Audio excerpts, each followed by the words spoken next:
այսօր Ադրբեջանի նախագահ Իլհամ Ալիևը նոր հայտարարություններ է արել։ Տիկին Ավանեսյան մասնավորապես այստեղ եկավ ԱՄՆ փոխնախագահը, շատերը հույս հայտնեցին, որ դրանից հետո հնարավոր է գերիների վերադարձ, նույնիսկ հարց հնչեց արդյոք խոսվել է գերիների մասին, թե ոչ, դուք պարբերաբար հայտարարում եք, որ այդ հարցը ձեր օրակարգում է, դուք նկատի ունեմ կուսակցության անդամները։ Իսկ այսօր արդեն տեսանք, որ Ալիևը հայտարարեց, որ գերիների վերադարձ եւ նրանց ներում շնորհել հնարավոր չէ, նրա խոսքով ծանր հանցագործներ են եւ այլն, ինչ ակնկալում։ Ես կարծում եմ մեր արտաքին գերատեսչությունը այս հարցերով այն պատասխանատուն է, ով որ հայտարարությունով հանդես կգա, ինքս չեմ հասցրել տեսնել ինչի մասին եք ասում եւ հաջորդի վարչապետը իր վերջին հարցազրույցում էլ նշել է, որ այս թեմայով ուրեմն չենք խոսում, բայց աշխատանքները կառավարության ուշադրության կենտրոնում են, ավելացնելու բան չունեմ։ Նաև այսօր հնչել է ադրբեջանական կողմից, որ խաղաղություն ստորագրումը հնարավոր է միայն երբ Հայաստանում փոխվի սահմանադրությունը։ Ինչու է ուղիղ միջամտում Հայաստանի գործերին։ Ես չեմ մեկնաբանի, որովհետև նորից եմ կրկնում, մեր արտաքին գործերի նախարարությունն ու պատասխանատու գերատեսչություններին կարող է ձեր հարցը ուղղել, իսկ Հայաստանում այսօր խաղաղություն է, ես դա կարող եմ ասել։ Հայաստանում խաղաղություն է փաստացի եւ Հայաստանում խաղաղության ամրապնդման գործընթացները ամեն օր կյանքի են կոչվում եւ ես որպես երկու զինվորների մայր այսօր գիշերը հանգիստ եմ քնում, որովհետեւ Հայաստանում խաղաղություն է։ Տիկին Ավանեսյան, երբ դուք ասում եք Հայաստանում խաղաղություն է, ձեր ընդդիմախոսները նշում են, որ ստորագրված փաստաթուղթ չկա։ Դե մեր ընդդիմախոսները ճիշտն ասած հետաքրքրել չի ինչ են նշում, որտեվ ոնց որ միշտ ժամանակից, կոնտեքստից եւ ամեն ինչից հետ ընկած են, սկզբից ասում են, որ խաղաղություն չկա, հետո ասում են փաստաթուղթ չի լինի, հետո ասում են ստորագրված փաստաթուղթը այն չի, հետո ասում են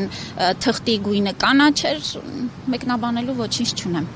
Հայաստանում փաստացի խաղաղություն կա, ինչ էլ խոսեն, մենք ապրում ենք Հայաստանի Հանրապետությունում, ամեն օր զարթնում ենք, քնում ենք, ապրում ենք այստեղ եւ մենք այդ խաղաղությունը ճաշակում ենք ամեն օր։ Իսկ խաղաղությունը նորից եմ կրկնում, մշտապես պետք է փայփայվի եւ մեր բոլոր գործողությունները, մեր խոսույթը, մեր մտայնությունները պետք է ուղղված լինեն, որ Հայաստանի Հանրապետությունը խաղաղության շրջանակներում բարգավաճող եւ բարեկեցիկ կյանք ստեղծող պետություն լինի։ Տիկին Ավանեսյան, նաեւ քանի որ դուք հաճախ հետաքրքրվում եք պարոն Վադիմ Խաչատրյանի առողջական վիճակը, վերջերս նրան եւս վիրահատության են ենթարկել, նաեւ հայտարարություն եղավ, որ Վիգեն Էուջեկչյանի առողջական վիճակն է վատթարացել, ինչ տեղեկություններ ունեք դուք եւ ինչ է անում պետությունը այս ուղղություններով։ Մենք իհարկե անմիջական մեր բոլոր ուրեմն անձանց հետ կապի մեջ ենք եւ նրանց բոլոր կարգավիճակներ ունեցող անձանց հետ եւ նրանց առողջական խնդիրների լուծումը ըստ էության մեր հոգացության ներքո է։ Ես շատ ուրախ եմ, որ Վագիվ Խաչատրյանի առողջությունը հիմա գնահատում է բավարար, վիրահատությունը անցել է այնպես ինչպես պլանավորված էր եւ մեր մյուս բոլոր քաղաքացիների մասով էլ ես շատ մանրամասներ իհարկե չեմ ներկայացնի հասկանալի պատճառներով, վստահ եղեք, որ մենք անմիջական մեր հսկողության տակ ենք պահում։ Եվ այսօրվա ձեր ընդդիմությունը ինչի մասին է, Տիկին Ավանեսյան։ Ես կարծում եմ սա ժողովրդավարական ուրեմն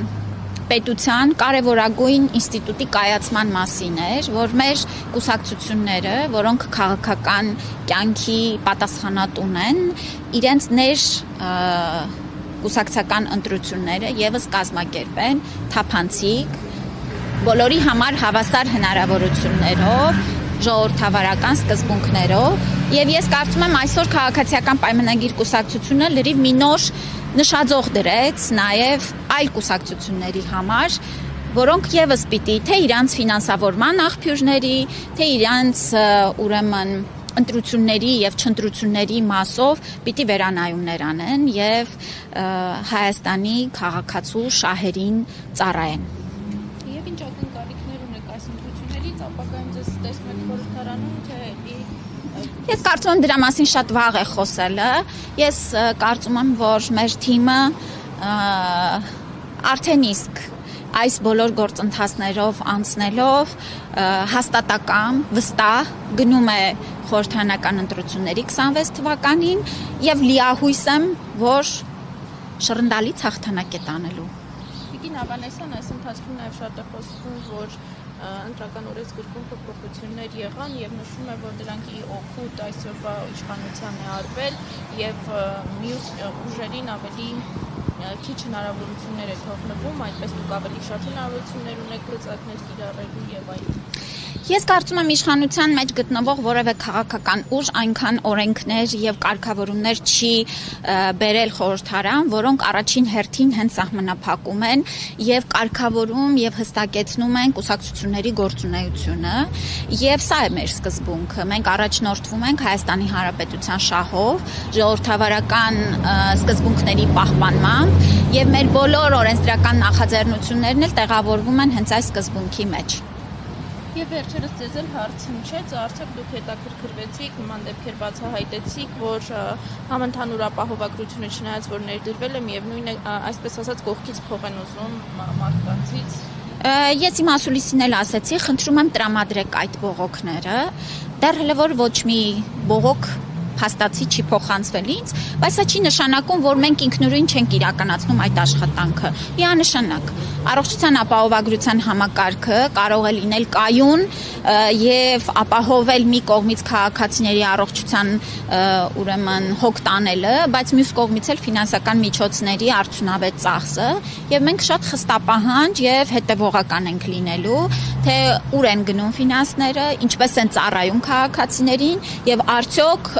ուրեմն ոչ իրավաչափ ձևով մեր քաղաքացիներից գումար է վերցվում։ Ես նորից բայց ուզում եմ շեշտադրեմ, ապահովագրությունը չի փակում բոլոր ծառայությունները, այն հստակ ծառայությունների ցանկ է եւ այո, դրանից ավել ծառայությունները եւ մեր փոխհատուցման գներից բարձր ուրեմն արժեքները քաղաքացիները համավճարով պիտի վճարեն։ Այստեղ էլ պիտի տարբերակում մտցնենք եւ անհարկի տեղնել ուրեմն չբարձրացնենք հարցեր, որոնք նաեւ արատավորում են ինչ որ առումով բժշկական կենտրոններին։ Եվ Տիկին Ավանեսյան, մի քանի կիրակի ձեզ չենք տեսնում վարչապետի հետ չեք գնում եկեղեցիներ, ինչու չեք այցելում իր հետ, ինչ որ բան է փոխվել, թե դուք հավանաբար ամբողջ այլ եկեղեցի գնում, ինչպես ինքը։ Դե հետաքրքիր հարց է, գնում եմ, ասում եք ինչի եք գնում, չեմ գնում, ասում եք ինչի չեմ գնում։